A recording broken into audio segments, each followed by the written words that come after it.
The 2026 World Cup was the largest tournament in football history. 48 teams entered the bracket, and after 104 matches, we are left with the final two.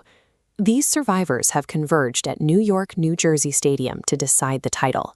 This exact matchup was actually scheduled to happen months ago for the Finalissima. When that game was canceled due to regional security issues in Qatar, it inadvertently set the stage for this specific final. The teams arrived here as the top two seeds in the world rankings.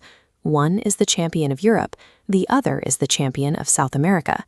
Out of 104 matches, the tournament has produced a final that determines which nation will hold both a continental and global trophy at the same time. While this is a new tournament, the rivalry between these nations is over a century old. Across 14 historical meetings, the record is perfectly even. There have been 2 draws and exactly 6 wins for each side. Because their only prior World Cup meeting was in 1966, there is no modern tournament data to suggest how they will handle each other in a knockout setting.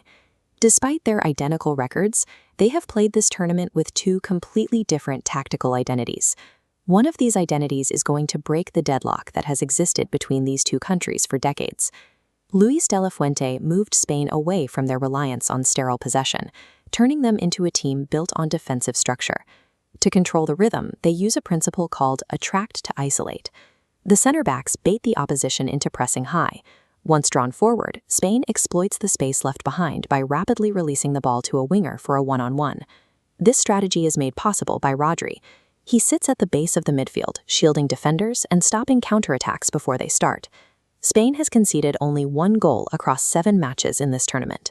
They use their control of the ball to limit the total number of chances an opponent can actually create. Argentina is the opposite. While Spain focuses on limiting goals, Argentina has scored a tournament-high 19. Lionel Scaloni manages this output by saturating the center of the pitch.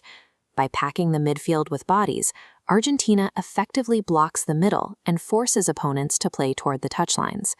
Once the center is secure, their primary playmaker drops deep into a pocket of space to receive the ball without pressure.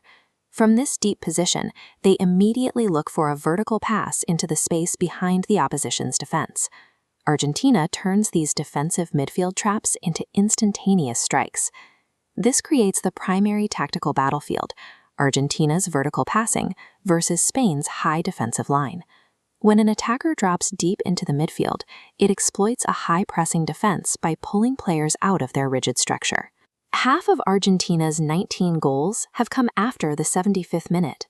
The final will likely be decided by whether Spain's defensive discipline can hold up during these late-game surges. The outcome of this tactical battle will define the careers of 2 different generations. For 19-year-old Lamine Yamal, a win validates Spain's new system and begins a new era for the national team. For 39-year-old Lionel Messi, it is a chance to secure back-to-back titles, a feat that has not been achieved in over 60 years. This match is the final test for each of these systems. The 2026 final is more than the end of a tournament. It is the tiebreaker for a rivalry that has sat perfectly even for decades.